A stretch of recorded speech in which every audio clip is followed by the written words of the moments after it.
Hi മക്കളെ, welcome back to learners. Class 9 കെമിസ്ട്രിയിലെ first chapter structure of atom നമ്മൾ പഠിച്ചു കഴിഞ്ഞു അല്ലേ. അപ്പോൾ അതിൻ്റെ ലെറ്റസ് ആസ് എ സൊല്യൂഷൻസ് ആയിട്ടാണ് എത്തിയിരിക്കുന്നത്. നിങ്ങൾക്കറിയാം, ഈ ഒരു ചാപ്റ്റർ എന്ന് പറയുന്നത് നിങ്ങൾ 8ാം ക്ലാസ്സിൽ പഠിച്ച പോലെയല്ല. പുതിയതായിട്ട് കുറേ കോൺസെപ്റ്റുകളും കുറേ അധികം കാര്യങ്ങളും പഠിക്കാനുണ്ടായിരുന്നു. അപ്പോൾ അതെല്ലാം പഠിച്ചതിന് ശേഷം മാത്രം നിങ്ങൾ എന്ത് ചെയ്യുക, ഈ ചോദ്യങ്ങളൊക്കെ ചെയ്യാനായിട്ട് ശ്രമിക്കുക കേട്ടോ. കാരണം നിങ്ങൾക്ക് ഈ ഒരു ചാപ്റ്ററിനെ കുറിച്ച് ഐഡിയ ഉണ്ടെങ്കിൽ മാത്രമേ എന്ത് ചെയ്യാൻ പറ്റുള്ളൂ, ഈ പറഞ്ഞ ചോദ്യങ്ങളൊക്കെ നിങ്ങൾക്ക് മനസ്സിലാക്കി എടുക്കാൻ പറ്റുള്ളൂ. ഓക്കെ ആണല്ലോ. സോ നമുക്ക് ഫസ്റ്റ് ക്വസ്റ്റ്യനിലേക്ക് കടക്കാം, സമയം കളയുന്നില്ല. First question, some observation related to experiments on cathode rays are given. Cathode റേസിനെ കുറിച്ചിട്ട് ഒരു എക്സ്പെരിമെന്റ് നമ്മൾ പഠിച്ചു അല്ലെ, ഒരു ഗ്ലാസ് ട്യൂബിനകത്ത് എക്സ്പെരിമെന്റ് ചെയ്യുന്നത് പഠിച്ചു. Write the inference based on each observation. ഇവിടെ 3 ഒബ്സർവേഷനുകൾ, 3 നിരീക്ഷണങ്ങൾ കൊടുത്തിട്ടുണ്ട്. അപ്പോൾ അതിൽ നമുക്ക് എന്താണ് ചോദിച്ചിരിക്കുന്നത്, അതിൻ്റെ ഒബ്സർവേഷൻ്റെ ഇൻഫറൻസ്, അതിൽ നിന്ന് നമുക്ക് എന്തൊക്കെയാണ് പഠിച്ചെടുക്കാനായിട്ട് പറ്റുന്നത്, അതാണ് ഈ ചോദ്യത്തിൽ ചോദിച്ചിരിക്കുന്നത്. അപ്പോൾ ഞാൻ ഫസ്റ്റ് വണ്ണിലേക്ക് കടക്കാം. ഫസ്റ്റ് വൺ എന്ന് പറയുന്നത് എന്താണ് മക്കളെ? Yes, a paddle wheel placed in the path of a cathode ray rotates. അതായത് ഒരു ഗ്ലാസ് ട്യൂബ് എടുത്തു കഴിയുമ്പോൾ, ഞാനിവിടെ ഒരു ഗ്ലാസ് ട്യൂബ് വരയ്ക്കുകയാണ്. ഈ ഒരു ഗ്ലാസ് ട്യൂബിൽ നമ്മൾ എന്ത് ചെയ്തു, 2 ഇലക്ട്രോഡുകൾ വെച്ചു. ഈ ഇലക്ട്രോഡിൽ എന്ത് ചെയ്തു, ഈ കാഥോഡ് റേസ് ഇങ്ങനെ പോയി. കാഥോഡ് റേസ് പോയപ്പോൾ അതിൽ ഒരു എക്സ്പെരിമെന്റ് നമ്മൾ നടത്തിയത് ഇങ്ങനെയായിരുന്നു. അതിൻ്റെ ഇടയിൽ എന്ത് വെച്ചു, ഒരു ചെറിയൊരു പാഡിൽ വീൽ വെച്ചു അല്ലേ, ചെറിയൊരു ലീഫ് വെച്ചു, ഫാനിൻ്റെ ലീഫ് പോലത്തെ സാധനം വെച്ചു. അപ്പോൾ അതെന്ത് ചെയ്യാൻ തുടങ്ങി, ചെറുതായിട്ട് റൊട്ടേറ്റ് ചെയ്യാൻ തുടങ്ങി. അതൊക്കെ നമ്മൾ ഡീറ്റെയിൽ ആയിട്ട് പറഞ്ഞ കാര്യമാണ്. അപ്പോൾ ഇങ്ങനെ റൊട്ടേറ്റ് ചെയ്യാൻ കാരണം എന്താണ്? ഓക്കെ, ഇങ്ങനെ എന്തുകൊണ്ടാണ് ഇത് റൊട്ടേറ്റ് ചെയ്യാൻ കാരണം? യെസ്, ഉറപ്പായിട്ടും ഈ കാഥോഡ് റേസിന് എന്തുണ്ട്, മാസ് ഉണ്ട് അല്ലേ, മാസ്. ശരിയല്ലേ? അപ്പോൾ ഈ മാസ് ഉള്ളത് കൊണ്ടാണ് എന്ത് സംഭവിക്കുന്നത്, കാഥോഡ് റേസിന് ഈ പറഞ്ഞ പാഡിൽ വീലിനെ കറക്കാനായിട്ട്, റൊട്ടേറ്റ് ചെയ്യാനായിട്ട് സാധിക്കുന്നത്. ഓക്കെ, ഇനി അതുപോലെ a shadow is formed if an object is placed in the path of the cathode ray. അതായത് ഒരു കാഥോഡ് റേയിൽ ഏതെങ്കിലും ഒരു വസ്തു അതിൻ്റെ ഇടയിൽ, ഇപ്പോൾ ഉദാഹരണത്തിന് ഒരു കാഥോഡ് റേ ഇങ്ങനെ വരികയാണ്. അപ്പോൾ അതിൻ്റെ ഇടയിൽ ഏതെങ്കിലും ഒരു വസ്തു ഇങ്ങനെ വെച്ച് കഴിഞ്ഞാൽ എന്താ സംഭവിക്കുക, അതായത് ഇതിൻ്റെ നിഴൽ പിറകിലുണ്ടാവും അല്ലേ, പുറകിൽ എന്തുണ്ടാവും, നിഴലുണ്ടാവും. അപ്പോൾ ഇങ്ങനെ നിഴലുണ്ടാവാൻ കാരണം എന്താണ്? ഞാനിവിടെ ആൻസർ കറക്റ്റായിട്ട് എഴുതി വെച്ചിട്ടുണ്ട്. എന്താ കാരണം? Cathode rays travel in straight line. Cathode രശ്മികൾ എങ്ങനെയാണ് സഞ്ചരിക്കുക, നേർരേഖയിലാണ് സഞ്ചരിക്കുക, സ്ട്രെയിറ്റ് ലൈൻ ആയിട്ടാണ് സഞ്ചരിക്കുക. അപ്പോൾ അതുകൊണ്ട് നമുക്ക് മനസ്സിലാക്കാം, this is straight line. Okay, അങ്ങനെയാണ് ഈ പറഞ്ഞ എക്സ്പെരിമെന്റ്സ് ഒക്കെ നടത്തിയിട്ട് സ്ട്രെയിറ്റ് ലൈനിലാണ് ട്രാവൽ ചെയ്യുന്നത് മനസ്സിലായത്. ഓക്കെ, അടുത്ത question, when an electric field is applied perpendicularly to the path of cathode ray. Cathode റേയിൽ ഒരു ഇലക്ട്രിക് ഫീൽഡ് കൊണ്ടുവച്ചപ്പോൾ എന്താ സംഭവിച്ചത്, ആ ചാർജിനനുസരിച്ചിട്ട് അത് ഡീവിയേറ്റ് ചെയ്ത് പോയി അല്ലേ, ജസ്റ്റ് ഒന്ന് വളഞ്ഞു പോയതായിട്ട് നിങ്ങൾക്ക് ഞാൻ പഠിപ്പിച്ചു തന്നിട്ടുണ്ട്. അപ്പോൾ എന്തുകൊണ്ടാണ് ഇങ്ങനെ വളയാൻ കാരണം? Yes, particle possess negative charge. അതായത് കാഥോഡ് രശ്മികൾക്ക് ഏത് ചാർജാണ്, നെഗറ്റീവ് ചാർജ് ആണെന്നുള്ളത് ഓർത്ത് വെക്കുക. ഓക്കെ, അപ്പോൾ ആ ഒരു എക്സ്പെരിമെന്റിൽ നിന്ന് നമുക്ക് മനസ്സിലാക്കാൻ പറ്റും, ഈ പറഞ്ഞ കാഥോഡ് രശ്മികൾക്ക് മാസ് ഉണ്ട്, അതുപോലെ തന്നെ അത് സ്ട്രെയിറ്റ് ലൈനിലാണ് ട്രാവൽ ചെയ്യുന്നത്, അതുപോലെ തന്നെ നെഗറ്റീവ് ചാർജാണ് കാഥോഡ് റേസിന് ഉണ്ടാവുക. ഓക്കെ, ഇത്രയും കാര്യങ്ങളാണ് നിങ്ങൾ എന്ത് ചെയ്യേണ്ടത്, ഈ ചോദ്യത്തിൽ നിന്ന് മനസ്സിലാക്കേണ്ടത്. അപ്പോൾ പഠിച്ചു വെച്ചോളൂ, ഈ പോയിന്റ്സ് വളരെ വളരെ വളരെ ഇമ്പോർട്ടൻ്റ് ആണ്. Okay, yes. അപ്പോൾ ഇതിൻ്റെ ആൻസർ സ്ക്രീൻഷോട്ട് എടുക്കേണ്ടവർക്ക് സ്ക്രീൻഷോട്ട് എടുക്കാം. സോ നമ്മൾ അടുത്ത ക്വസ്റ്റ്യനിലേക്ക് പോകുന്നു. അടുത്ത ക്വസ്റ്റ്യൻ മക്കളെ കാൽക്കുലേഷൻ ആണ് കേട്ടോ. The atomic number of an atom is 16. Okay, ഒരു ആറ്റോമിക് നമ്പർ നൽകിയിട്ടുണ്ട്. എത്രയാണ്? 16 ആണ്. ആറ്റോമിക് നമ്പർ ഇസഡ് എന്ന് പറയുന്നത് എത്രയാണ്? യെസ്, 16 ആണെന്ന് നൽകിയിട്ടുണ്ട്. And mass number is 32. Mass number A എന്ന് പറയുന്നത് 32 ആണ്. ഓക്കെ, ഇനി first question, how many electrons, protons and neutrons R present. ഇതിന് മുമ്പ് ഞാൻ നിങ്ങൾക്ക് പറഞ്ഞുതരാം. അതായത് ഇവിടെ കൃത്യമായിട്ട് ശ്രദ്ധിച്ചു കഴിഞ്ഞാൽ നിങ്ങൾക്ക് ഒരു കോൺസെപ്റ്റ് ഇവിടെ കിട്ടും. അതായത് മക്കളെ ഇവിടെ ശ്രദ്ധിക്കുക, അതായത് atomic number Z. Okay, atomic number Z എന്ന് പറയുന്നത് തന്നെയാണ് പ്രോട്ടോണുകളുടെ എണ്ണം, അത് തന്നെയാണ് ഇലക്ട്രോണുകളുടെ എണ്ണം. എന്താ ഞാൻ പറഞ്ഞത്, ആറ്റോമിക് നമ്പർ തന്നെയാണ് എന്ത്, പ്രോട്ടോണുകളുടെ എണ്ണം, അത് തന്നെയാണ് ഇലക്ട്രോണുകളുടെയും എണ്ണം. ഓക്കെ, അപ്പോൾ നമുക്കിവിടെ മനസ്സിലായി ആറ്റോമിക് നമ്പർ 16 ആണ്. അപ്പോൾ പ്രോട്ടോൺ എത്ര തന്നെയാണ്? 16 തന്നെ. മനസ്സിലായോടാ? അവിടെ ആറ്റോമിക് നമ്പർ തന്നെയാണ് പ്രോട്ടോൺ, പ്രോട്ടോൺ തന്നെയാണ് ഇലക്ട്രോൺ. അപ്പോൾ നമുക്ക് മനസ്സിലായി ആറ്റോമിക് നമ്പർ 16 ആണെങ്കിൽ പ്രോട്ടോണുകളുടെ എണ്ണം എന്തായിരിക്കും? 16 ആയിരിക്കും. ഇലക്ട്രോണുകളുടെ എണ്ണം എന്തായിരിക്കും? 16 ആയിരിക്കും. ഈ ഐഡിയ നിങ്ങൾക്ക് എന്ത് ചെയ്യണം, ക്ലിയർ ആയിട്ട് കിട്ടണം. ഓക്കെ, രണ്ടാമത്തെ ക്വസ്റ്റ്യൻ നമുക്ക് നോക്കാം. ഇതിൻ്റെ ഇടയിൽ ഒരു ക്വസ്റ്റ്യനും കൂടി ഉണ്ട് അല്ലേ, ന്യൂട്രോണുകളെ കുറിച്ച് ചോദിച്ചിട്ടുണ്ട്. അപ്പോൾ ഞാൻ നിങ്ങൾക്ക് പറഞ്ഞുതരാം ഒരു ഇക്വേഷൻ. ന്യൂട്രോൺ കാണാനായിട്ട് മക്കളെ എന്താ ചെയ്യേണ്ടതെന്ന് അറിയോ? ന്യൂട്രോൺ കാണാനായിട്ട് മാസ് നമ്പറിൽ നിന്ന് ആറ്റോമിക് നമ്പർ കുറയ്ക്കുക. എന്താ ചെയ്യേണ്ടേ? മാസ് നമ്പറിൽ നിന്ന് ആറ്റോമിക് നമ്പർ കുറയ്ക്കുക. ഇവിടെ എത്രയാ മാസ് നമ്പർ നൽകിയിരിക്കുന്നത്? 32, ശരിയല്ലേ? അപ്പോൾ 32-ൽ നിന്ന് എന്ത് കുറയ്ക്കുക? ഈ ആറ്റോമിക് നമ്പറായ 16 കുറയ്ക്കുക. അപ്പോൾ നമുക്ക് കിട്ടും 16 എന്ന് തന്നെ പറഞ്ഞിട്ട് എന്ത് കിട്ടും? ന്യൂട്രോണുകളുടെ എണ്ണം കിട്ടും. ഓക്കെ ആണല്ലോ? യെസ്, സെറ്റാണെന്ന് വിചാരിക്കുന്നു. ഇത്രയും കോൺസെപ്റ്റുകൾ അറിയണം. അതായത് ഇത്രേ പറഞ്ഞിട്ടുള്ളൂ. ആറ്റോമിക് നമ്പർ തന്നെയാണ് പ്രോട്ടോണിൻ്റെ എണ്ണം, പ്രോട്ടോണിൻ്റെ എണ്ണം തന്നെയാണ് ഇലക്ട്രോണിൻ്റെ എണ്ണം. ഓക്കെ, ഇനി അതുപോലെ ന്യൂട്രോൺ കാണാനായിട്ട് മാസിൽ നിന്ന് എന്ത് കുറയ്ക്കുക? ആറ്റോമിക് നമ്പർ കുറയ്ക്കുക. അപ്പോൾ ഇവിടെ 32-ൽ നിന്ന് 16 കുറയ്ക്കുമ്പോൾ എത്ര കിട്ടും? 16 കിട്ടും. ഓക്കെ, സെറ്റാന്ന് വിചാരിക്കുന്നു. സോ നമുക്ക് എന്ത് ചെയ്തു? യെസ്, ഈ പറഞ്ഞ ആൻസർ കിട്ടി. ഇനി അടുത്തത് ഇതിൻ്റെ ഇലക്ട്രോണിക് കോൺഫിഗറേഷൻ ആണ്. നമുക്ക് ഇലക്ട്രോണിക് കോൺഫിഗറേഷൻ ആറ്റോമിക് നമ്പർ വെച്ചിട്ടാണ് പറയുക അല്ലേ? അപ്പോൾ ആറ്റോമിക് നമ്പർ നമുക്ക് കിട്ടിയിട്ടുണ്ട്. എത്ര? യെസ്, ആറ്റോമിക് നമ്പർ കിട്ടിയിട്ടുണ്ട്. എത്രയാണെന്ന് കിട്ടിയിട്ടുണ്ട്? പറയടാ. യെസ്, 16 കിട്ടിയിട്ടുണ്ട്. അപ്പോൾ അത് വെച്ചിട്ട് നമുക്ക് ചെയ്യാൻ പറ്റും 2,8,6. ഇതല്ലേ നമുക്ക് എന്ത് കിട്ടുക? കോൺഫിഗറേഷൻ കിട്ടുക. ഇത് ഡീറ്റെയിൽഡ് ക്ലാസ്സിലൊക്കെ ഞാൻ പഠിപ്പിച്ചു തന്ന കാര്യമാണ്. 2,8,6. ഓക്കെ, 2,8,6. ഇതാണ് നമുക്ക് എന്ത് വരുന്നത്? ഇലക്ട്രോണിക് കോൺഫിഗറേഷൻ വരുന്നത്. ആ ഡീറ്റെയിൽ ആയിട്ട് ഞാൻ പറഞ്ഞിരുന്നില്ല, നിങ്ങൾ ഡീറ്റെയിൽ പഠിച്ചാൽ മതി. ഓക്കെ, ഇനി അതുപോലെ തന്നെ ഇതിൻ്റെ ഇലക്ട്രോണിക് കോൺഫിഗറേഷൻ വെച്ചിട്ട് ഈ പറഞ്ഞ ഓർബിറ്റുകളുടെ ഡയഗ്രാം വരയ്ക്കാൻ പറഞ്ഞിട്ടുണ്ട്. അത് നമുക്ക് നോക്കാം. ഡയഗ്രാം എങ്ങനെയാണ് മക്കളെ വരയ്ക്കുക? അതിൻ്റെ ആൻസർ നിങ്ങൾക്ക് ഇവിടെ കാണാനായിട്ട് പറ്റും. അതായത് എന്താ മക്കളെ ചെയ്യേണ്ടത്? ആദ്യം ഒരു ന്യൂക്ലിയസ് വരയ്ക്കാം. ഈ ന്യൂക്ലിയസിനകത്ത് 16 പ്രോട്ടോൺ ഉണ്ട്, അതുപോലെ തന്നെ എന്തുണ്ട്? ഈ പറഞ്ഞ 16 ന്യൂട്രോണുകളുണ്ട്. അപ്പോൾ ആദ്യമേ നിങ്ങൾ എന്ത് ചെയ്യണം? ഒരു ന്യൂക്ലിയസ് വരയ്ക്കണം. ന്യൂക്ലിയസിൽ 16 പ്രോട്ടോൺ അതുപോലെ തന്നെ 16 ന്യൂട്രോൺ വരച്ചു. എന്നിട്ട് ഫസ്റ്റ് ഷെല്ല് വരയ്ക്കുക. ഫസ്റ്റ് ഷെല്ലിൽ നമുക്ക് മനസ്സിലായി 2 എണ്ണാണുള്ളത് അല്ലെ? 2 ഇലക്ട്രോൺ ആണുള്ളത്. അപ്പോൾ നമ്മൾ ഫസ്റ്റ് ഷെല്ല് വരച്ചിട്ട് എന്ത് ചെയ്യണം? 2 ഇലക്ട്രോൺ ഇങ്ങനെ വെച്ച് കൊടുക്കുക. ഓക്കെ, ഇനി അതുപോലെ രണ്ടാമത്തെ ഷെല്ല് വരയ്ക്കുക. രണ്ടാമത്തെ ഷെല്ലിൽ എത്ര ഇലക്ട്രോൺ ഉണ്ട്? 8 ഇലക്ട്രോണുകൾ ഉണ്ട്. അപ്പോൾ അതുപോലെ എന്ത് കൊടുക്കുക? 8 ഇലക്ട്രോണുകൾ നമ്മളിവിടെ വെച്ച് കൊടുക്കുക. ഓക്കെ, ഞാനിത് പറയുകയാണ്. നമ്മൾ എന്ത് ചെയ്തിട്ടുണ്ട്? ഡീറ്റെയിൽ ആയിട്ട് ഡിസ്കസ് ചെയ്ത് കഴിഞ്ഞ കാര്യമാണ്. അപ്പോൾ 3, 3, 6, 2, 8 ഇലക്ട്രോണുകൾ വരച്ചു. ഇനി അവസാനത്തെ ഷെല്ലിൽ എത്ര ഇലക്ട്രോൺ ഉണ്ടടാ?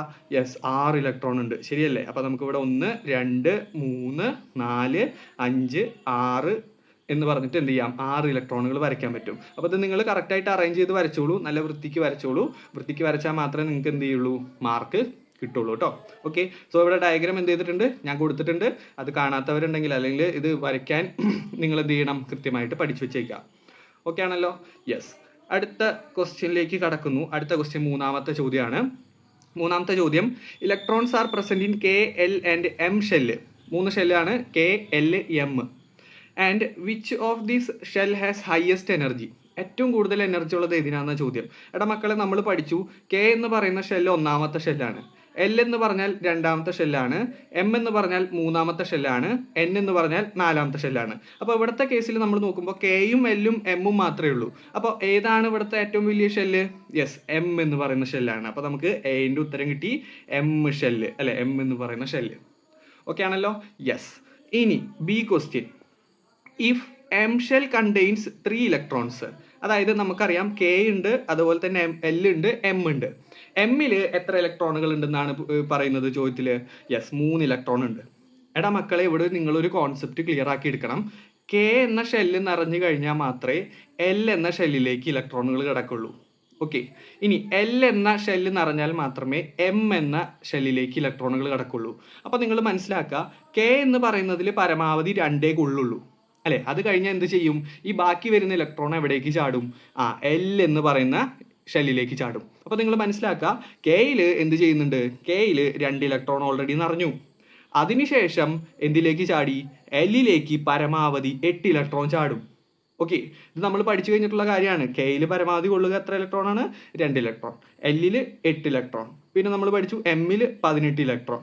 ഓക്കെ, ഇതൊക്കെ നമ്മൾ പഠിച്ചു കഴിഞ്ഞ കാര്യമാണ്. അപ്പോൾ നിങ്ങൾ മനസ്സിലാക്കുക, നിങ്ങൾക്ക് ഇതുപോലത്തെ ചോദ്യം നിങ്ങൾക്ക് പ്രീവിയസ് ഇയർ ക്വസ്റ്റ്യൻ പേപ്പർ എടുത്താൽ കിട്ടും. ഓക്കെ, പുതിയ ടെക്സ്റ്റ് ബുക്കാന്ന് പറഞ്ഞിട്ട് കാര്യമില്ല. എന്തുണ്ട്? യെസ്, പ്രീവിയസ് ഇയർ ക്വസ്റ്റ്യൻ പേപ്പറിൽ ഇതുപോലത്തെ ചോദ്യങ്ങൾ കിടപ്പുണ്ട്. ഓക്കെ, സോ എം ഷെല്ലിൽ 3 ഇലക്ട്രോൺ എന്ന് പറഞ്ഞാൽ എം ഓൾറെഡി നിറഞ്ഞു കഴിഞ്ഞു അല്ലെ? എമ്മിലേക്ക് എത്തി എന്ന് പറഞ്ഞാൽ കെ നിറഞ്ഞു, അതിനുശേഷം എല്ലും നിറഞ്ഞിട്ടാണ് എവിടേക്ക് എത്തിയത്? എമ്മിലേക്ക് എത്തിയത്. അപ്പോൾ നിങ്ങൾ മനസ്സിലാക്കുക, 2, 8, 3 എന്ന് നമുക്ക് കിട്ടി. ഓക്കെ ആണല്ലോ? യെസ്, അപ്പോൾ നമുക്ക് ഇവിടുന്ന് എന്ത് കിട്ടി? ഇലക്ട്രോണിക് കോൺഫിഗറേഷൻ 2, 8, 3 എന്ന് കിട്ടി.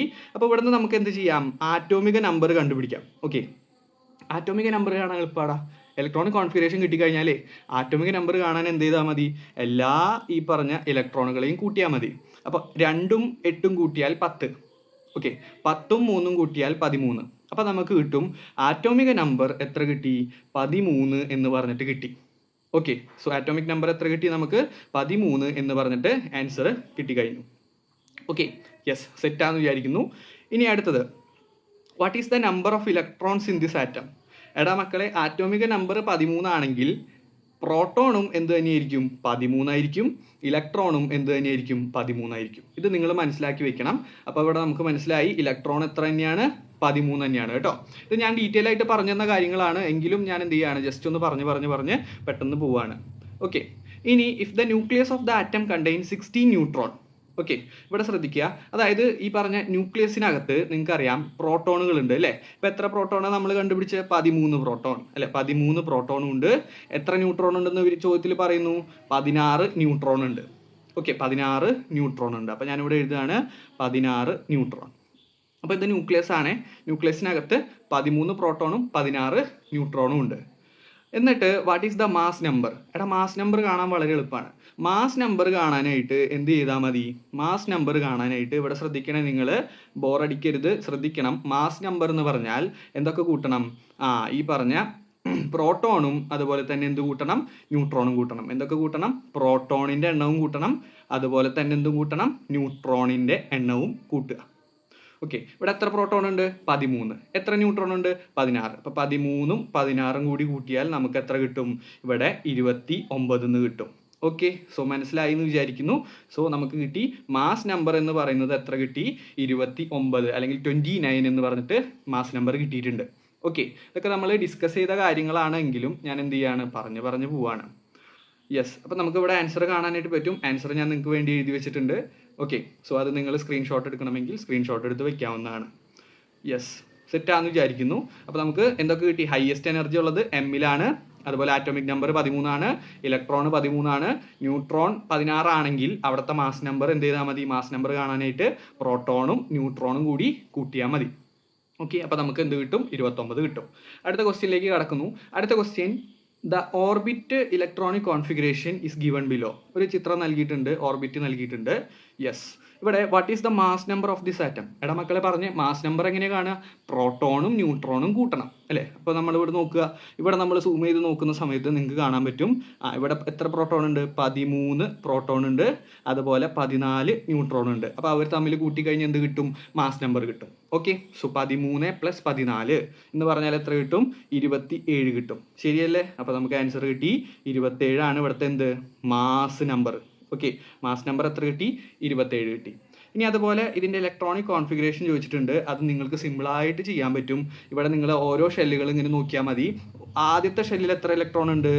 1 2 അല്ലേ? അപ്പോൾ നമുക്ക് കിട്ടി 2, അതിനുശേഷം രണ്ടാമത്തെ ഷെല്ല് നോക്കുക, അതിൽ എത്ര ഇലക്ട്രോൺ ഉണ്ട്? 1 2 3 4 5 6 7 8 അല്ലേ? 8 ഇലക്ട്രോൺ. ഇനി ഫൈനൽ ഷെല്ലിൽ എത്ര ഇലക്ട്രോൺ ഉണ്ട്? 1 2 3 അല്ലേ? അപ്പോൾ 2 8 3 എന്ന് നമുക്ക് കോൺഫിഗറേഷൻ കിട്ടി. ഓക്കെ, സോ നമുക്ക് എന്ത് കിട്ടി? ഇലക്ട്രോണിക് കോൺഫിഗറേഷൻ 2 8 3 എന്ന് കിട്ടി. അപ്പോൾ ഇത് ക്ലിയർ ആണെന്ന് വിചാരിക്കുന്നു. സോ നിങ്ങൾക്ക് എന്ത് ചെയ്യാം? ഇവിടുത്തെ ആൻസർ ഒന്ന് മാർക്ക് ചെയ്തെടുക്കാം, 2 8 3. ഓക്കെ, ഇങ്ങനെയാണ് നമ്മൾ ഈ ചോദ്യങ്ങളൊക്കെ ചെയ്യുന്നത്. യെസ്, പഠിക്കാത്തവരുണ്ടോ? ഇല്ല അല്ലേ? പഠിച്ചവരല്ല നിങ്ങളെല്ലാവരും? യെസ്, പഠിച്ചു കഴിഞ്ഞ ആളുകൾക്കാണ് കൂടുതൽ കുറച്ചുകൂടി ക്ലിയർ ആയിട്ട് കിട്ടുക. നമ്മൾ 5ാമത്തെ ക്വസ്റ്റ്യനിലേക്ക് കടക്കുന്നു. The symbols of some elements are given. കുറച്ച് എലമെന്റുകൾ നൽകിയിട്ടുണ്ട്, അതിൻ്റെ സിംബൽ നൽകിയിട്ടുണ്ട്.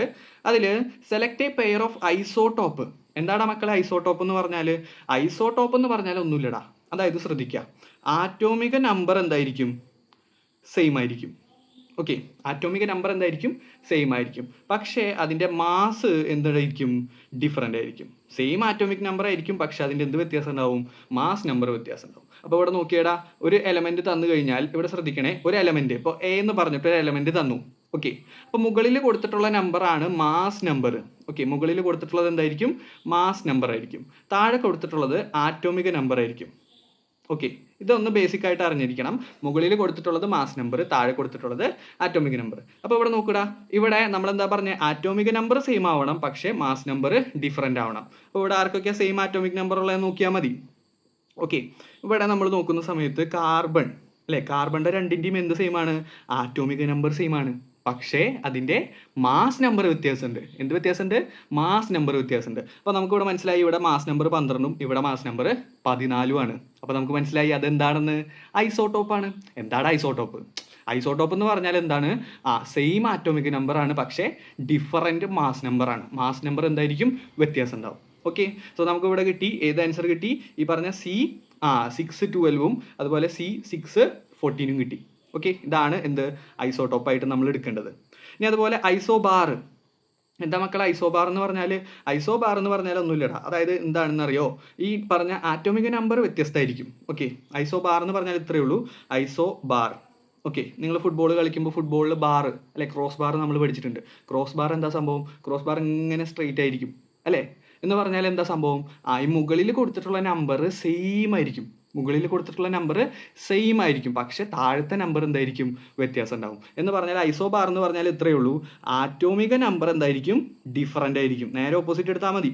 ആറ്റോമിക നമ്പർ ഡിഫറൻ്റ് ആയിരിക്കും, പക്ഷേ മാസ് നമ്പർ എന്തായിരിക്കും? സെയിം ആയിരിക്കും. ഓക്കെ, നിങ്ങൾ ഫുട്ബോളിലെ ക്രോസ് ബാർ ആലോചിച്ചാൽ മതി, അപ്പോൾ നിങ്ങൾക്ക് കിട്ടും isobar, cross bar. Okay, yes. അപ്പോൾ നമുക്ക് ആറ്റോമിക് നമ്പർ ഡിഫറൻ്റ് ആണ്, മാസ് നമ്പർ എന്താണ്? സെയിം ആണെന്ന് നമുക്ക് പറയാൻ പറ്റും. അപ്പോൾ ഇവിടെ നോക്കൂ, മുകളിൽ ആരാണ് സെയിം ഒക്കെ ആയിട്ട് വരുന്നത്?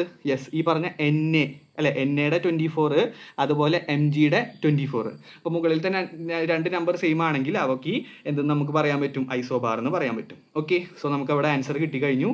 എന്തൊക്കെയാണ്? MG 24 12 അതുപോലെ NA 24 11. ഓക്കെ, സോ ഞാനിവിടെ ആൻസർ കൃത്യമായിട്ട് മാർക്ക് ചെയ്ത് വെച്ചിട്ടുണ്ട്. സ്ക്രീൻഷോട്ട് എടുത്ത് വെച്ചുകൂടാ. ഇനി അതുപോലെ തന്നെ അടുത്ത ക്വസ്റ്റ്യനിലേക്ക് കടക്കുന്നു. 6ാമത്തെ ചോദ്യം match the following. Simple match the following.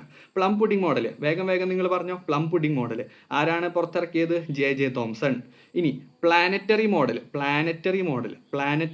കൊണ്ടുവന്നത് ആരാണെന്നറിയോ? റൂദർഫോർഡ് എന്ന് പറഞ്ഞ സയൻറ്റിസ്റ്റ് ആണ്. Okay, Rutherford. ഇനി കനാൽ റേസ് എന്ന് പറയുന്നത് കൊണ്ടുവന്നത് ആരാണ്? ഈ പറഞ്ഞ ഗോൾഡ്സ്റ്റീൻ ആണ് കേട്ടോ, ഗോൾഡ്സ്റ്റീൻ. ഇനി അതുപോലെ തന്നെ ഏതാണ്? ന്യൂട്രോൺ. ഓക്കെ, വേറൊരു കളർ ചൂസ് ചെയ്യാണ് ഞാൻ. കളർ കാണുന്നില്ല, അതുകൊണ്ടാണ് കേട്ടോ. ഓക്കെ, സോ ന്യൂട്രോൺ എന്ന് പറയുന്നത് ജെയിംസ് ചാഡ്വിക് ആണ്. അപ്പോൾ ഇത്രയും കാര്യങ്ങൾ പിടികിട്ടിയെന്ന് വിചാരിക്കുന്നു. ന്യൂട്രോൺ എന്ന് പറയുന്നത് ജെയിംസ് ചാഡ്വിക് ആണ്. ഓക്കെ, സോ ക്ലിയർ ആണെന്ന് വിചാരിക്കുന്നു. കളർ നിങ്ങൾ ശ്രദ്ധിച്ചാൽ മതി. ഈ മുകളിൽ കളർ കൊടുത്തിട്ടുണ്ട്, അത് നോക്കിയാൽ മതി. യെസ്. 7ാമത്തെ ചോദ്യം. The atomic number and mass number of an element is 15 and 31 respectively. അതായത് ആറ്റോമിക് നമ്പർ 15ഉം മാസ് നമ്പർ 31 ആണ്. ഓക്കെ, അപ്പോൾ നമുക്കിവിടെ മനസ്സിലായി ഇസഡിൻ്റെ വാല്യൂ എത്രയാണ്? 15 ആണ്. അതുപോലെ മാസ് നമ്പർ A എന്ന് പറയുന്നത് 31 ആണ്. What is the number of വാലൻസ് electrons in this atom എന്ന് പറഞ്ഞ മക്കളെ, ഇവിടെ നമ്മൾ എന്ത് ചെയ്യണമെന്നറിയോ? ഇലക്ട്രോണിക് കോൺഫിഗറേഷൻ എഴുതണം. ഓക്കെ, ഇലക്ട്രോണിക് കോൺഫിഗറേഷൻ ഇവിടെ എഴുതുന്ന സമയത്ത് 2 8 5 എന്ന് കിട്ടും. ഓക്കെ, ഇത് ഞാൻ പഠിപ്പിച്ചു തന്നിട്ടുണ്ട്, ഡീറ്റെയിലേക്ക് പോകുന്നില്ല. 2 8 5 അവസാനം 5 ഇലക്ട്രോണുകളാണ് വന്നിട്ടുള്ളത്. അപ്പോൾ അതാണ് ഇതിൻ്റെ എന്ത്? വാലൻസ് ഇലക്ട്രോൺസ് എന്ന് പറയുന്നത്. ഓക്കെ, അറ്റത്തുള്ള ഇലക്ട്രോൺസ്. അപ്പോൾ അവസാന ഇലക്ട്രോൺസ് 5 ആണ്. അതുകൊണ്ട് ഇതിൻ്റെ വാലൻസ് ഇലക്ട്രോൺസ് എന്ന് പറയുന്നത് എന്താണ്? 5 ആയിട്ട് നമുക്ക് എടുക്കാൻ പറ്റും. ഓക്കെ, 5 ആയിട്ട് നമുക്ക് എടുക്കാൻ പറ്റും. സോ ഇതിൻ്റെ ആൻസർ കിട്ടി 5. ഇനി അതുപോലെ ഹൗ മെനി ന്യൂട്രോൺസ്. എടാ മക്കളെ, ന്യൂട്രോൺസ് കാണാനായിട്ട് ഞാൻ പഠിപ്പിച്ചു തന്നു. ന്യൂട്രോൺസ് കാണാനായിട്ട് മാസ് നമ്പറിൽ നിന്ന് എന്ത് കുറയ്ക്കണം? ആറ്റോമിക് നമ്പർ കുറച്ചാൽ മതി. ഓക്കെ, അപ്പോൾ മാസ് നമ്പർ നമുക്ക് കിട്ടി 31. ആറ്റോമിക് നമ്പർ 15 ആണ്. അപ്പോൾ 31 നിന്ന് 15 കുറച്ച് കഴിഞ്ഞാൽ നമുക്ക് എത്ര കിട്ടും? ഈ പറഞ്ഞ എത്ര കിട്ടൂടാ? യെസ്, നമുക്കിവിടെ ആൻസർ ഉണ്ട് 16 കിട്ടും അല്ലേ? ശരി, അപ്പോൾ 16 എന്ന് പറഞ്ഞിട്ട് എന്ത് ചെയ്തു? നമുക്കിവിടെ ന്യൂട്രോൺസിൻ്റെ എണ്ണം കിട്ടി. യെസ്, ന്യൂട്രോൺസിൻ്റെ എണ്ണം എത്ര കിട്ടി? 16 എന്ന് കിട്ടിയിട്ടുണ്ട്. 16. ഇനി അതുപോലെ ഇതിൻ്റെ സ്ട്രക്ചർ വരയ്ക്കാൻ പറഞ്ഞിട്ടുണ്ട്. നിങ്ങൾക്കറിയാം 2 8 5 വെച്ചിട്ട് നിങ്ങൾക്ക് സ്ട്രക്ചർ വരയ്ക്കാനായിട്ട് അറിയാം. ഈ 2 8 5 വെച്ചിട്ട് എന്ത് ചെയ്യാം? സ്ട്രക്ചർ നിങ്ങൾക്ക് കൊടുക്കാൻ പറ്റും. 1 2. ആദ്യത്തെ ഷെല്ലിൽ 2 എണ്ണം, അടുത്ത ഷെല്ലിൽ 8 എണ്ണം വെച്ച് കൊടുക്കുക. അതുപോലെ തന്നെ അടുത്ത ഷെല്ലിൽ 5 എണ്ണം വെച്ച് കൊടുക്കുക. ഓക്കെ, സോ ക്ലിയർ ആണെന്ന് വിചാരിക്കുന്നു. ഇത് നിങ്ങൾ എന്ത് ചെയ്യാം? നിങ്ങൾക്ക് നോട്ട്ബുക്കിലേക്ക് പകർത്തിയെടുക്കാനായിട്ട് പറ്റും കേട്ടോ. ഓക്കെ, സോ വീഡിയോ പോസ് ചെയ്തിട്ട് ചെയ്യുന്നെങ്കിൽ ചെയ്യാം, അല്ലെങ്കിൽ സ്ക്രീൻഷോട്ട് എടുത്ത് വെച്ചിട്ട് പതിയെ നിങ്ങൾ നോട്ടിലേക്ക് എഴുതിയാൽ മതിയാവും. Okay, yes. Last question, let's SS last question. സന്തോഷമായി എല്ലാവർക്കും അല്ലേ? യെസ്, നമുക്ക് നോക്കാം. Isotope of an element is used to determine the age of fossil. ഒരു ഫോസിലിൻ്റെ ഏജ് അളക്കാനായിട്ട് ഒരു ഐസോട്ടോപ്പ് ഉപയോഗിക്കും. ഏതാ ഐസോട്ടോപ്പ്? അറിയോ ആർക്കെങ്കിലും? അറിയുന്നുണ്ടെങ്കിൽ ഇപ്പം തന്നെ കമൻറ്റ് ചെയ്ത് നോക്കിയേ. യെസ്, ഏതാ? കാർബൺ അല്ലേ, കാർബൺ ഐസോട്ടോപ്പ്. അവിടെ നമുക്ക് കിട്ടി കാർബൺ ഐസോട്ടോപ്പാണ് എന്തിനു ഉപയോഗിക്കുന്നത്? ഈ പറഞ്ഞ ഏജ് ഓഫ് ഫോസിൽസിന് ഉപയോഗിക്കുന്നത് അല്ലേ. ഈ പറഞ്ഞ ഫോസിലുകളുടെ പ്രായം കണ്ടുപിടിക്കാനായിട്ട്, അല്ലെങ്കിൽ അതിൻ്റെ വർഷപ്പഴക്കം, കാലപ്പഴക്കമൊക്കെ കണ്ടുപിടിക്കാനായിട്ട് കാർബൺ ഉപയോഗിക്കും. ഓക്കെ, ഇനി which are the other two main isotope of this element? എടാ മക്കളെ, കാർബണിന്റെ 2 ഐസോട്ടോപ്പാണ് C12ഉം C13ഉം. പഠിച്ചു വെച്ചേക്കാം. ഓക്കെ, ഏതൊക്കെ? C12ഉം അതുപോലെ തന്നെ C13ഉം. ഓക്കെ, ഇതാണ് 2 കാർബണിന്റെ ഐസോട്ടോപ്പുകൾ. അതുപോലെ തന്നെ write the number of neutrons in each isotope. Neutron കാണാൻ എളുപ്പമല്ലടാ. ന്യൂട്രോൺ കാണാൻ ഞാൻ ഇക്വേഷൻ പഠിപ്പിച്ചെന്നല്ലോ. എന്താ നമ്മൾ ചെയ്യേണ്ടത്? ന്യൂട്രോൺസ് കാണാനായിട്ട് ഒന്നുമില്ല സാറേ, സിമ്പിളാ. എന്താ? ആ മാസ് നമ്പറിൽ നിന്ന് ആറ്റോമിക് നമ്പർ മൈനസ് ചെയ്യുക. അപ്പോൾ ഇവിടെ മാസ് നമ്പർ എന്ന് പറഞ്ഞു കഴിഞ്ഞാൽ ആദ്യത്തെ കേസിൽ 12 ആണ്, അതുപോലെ ആറ്റോമിക് നമ്പർ 6 ആണ്. അപ്പോൾ നമുക്ക് ന്യൂട്രോൺസിൻ്റെ എണ്ണം ആദ്യത്തതിൽ കിട്ടി, ഏത്? 6 എന്ന് പറഞ്ഞിട്ട് ആൻസർ കിട്ടി. രണ്ടാമത്തേതിൽ 12 അല്ല 13 മൈനസ് 6 എന്നാണ് കിട്ടുക. അത് നമുക്ക് എത്ര കിട്ടി? ഈ പറഞ്ഞ 7 എന്ന് കിട്ടി. ഓക്കെ, അപ്പോൾ പലരും ചോദിക്കും എവിടെ നിന്നാണ് ഈ 6 വന്നതെന്ന്. എടാ മക്കളെ, കാർബണിൻ്റെ ആറ്റോമിക് നമ്പർ ആണ് 6. ഓക്കെ, അപ്പോൾ നമ്മൾ ഇക്വേഷൻ എന്താ പഠിച്ചത്? മാസ് നമ്പറിൽ നിന്ന് ആറ്റോമിക് നമ്പർ കുറയ്ക്കണം. ഈ കാർബൺ എടുക്കുന്ന സമയത്ത്, ഫസ്റ്റ് കാർബൺ എടുക്കുന്ന സമയത്ത് മാസ് നമ്പർ 12, ഇതിൻ്റെ ആറ്റോമിക് നമ്പർ 6. അപ്പോൾ എന്ത് ചെയ്തു? 12ൽ നിന്ന് 6 കുറച്ചു, അങ്ങനെ നമുക്ക് 6 കിട്ടി. ഓക്കെ, രണ്ടാമത്തെ കേസിൽ മാസ് നമ്പർ 13, ആറ്റോമിക് നമ്പർ 6 തന്നെ. ഓക്കെ, 6 തന്നെയാണ്, 6ൽ മാറ്റമൊന്നുമില്ല. അപ്പം നമുക്ക് കിട്ടി 13 മൈനസ് 6 എന്ന് പറഞ്ഞാൽ 7 കിട്ടി. ഓക്കെ, സോ അതാണ് നമുക്ക് എന്ത് പറയാനുള്ളത്? ഈ പറഞ്ഞ സ്ട്രക്ചർ ഓഫ് ആറ്റം എന്ന് പറഞ്ഞ ചാപ്റ്ററിലെ ലെറ്റസസിനെ കുറിച്ച് പറയാനുള്ളത്. Okay, so I hope this is clear for everyone. ഇതാണ് ഇതിൻ്റെ ആൻസർ, നിങ്ങൾക്ക് നോക്കാവുന്നതാണ്. അതുപോലെ C12ൻ്റെയും ചോദിച്ചിട്ടുണ്ട് കേട്ടോ. C12 ആണ് നമ്മൾ ചെയ്തത് അല്ലേ. C12 ചെയ്തു, C13 ചെയ്തു, C14 ചോദിച്ചിട്ടുണ്ട്. C14 ആകുമ്പോൾ 8 ന്യൂട്രോൺസ് വരും. അതും നിങ്ങൾ എന്ത് ചെയ്യുക? ഒന്ന് പഠിച്ചു വെച്ചേക്കാം കേട്ടോ. ഓക്കെ, സോ അടുത്ത ചാപ്റ്ററുകളുടെയൊക്കെ ലെറ്റസ് ചോദ്യങ്ങളും അതുപോലെ തന്നെ നിങ്ങൾക്ക് പരീക്ഷയ്ക്ക് വേണ്ട ചോദ്യങ്ങളൊക്കെ നമ്മൾ ഡിസ്കസ് ചെയ്യുന്നുണ്ട്. സോ നിങ്ങൾ ചാനൽ സബ്സ്ക്രൈബ് ചെയ്തിട്ടില്ലെങ്കിൽ കറക്റ്റായിട്ട് സബ്സ്ക്രൈബ് ചെയ്യുക. അതുപോലെ തന്നെ നിങ്ങളുടെ ഫ്രണ്ട്സിലേക്കൊക്കെ ഷെയർ ചെയ്ത് കൊടുക്കാനായിട്ട് ശ്രമിക്കുക കേട്ടോ. സോ നമുക്ക് അടുത്ത വീഡിയോയിൽ കാണാം. Thank you, by. വീഡിയോ ഇഷ്ടപ്പെട്ട് കഴിഞ്ഞാൽ ലൈക്ക് ചെയ്യണം. So thank you, by.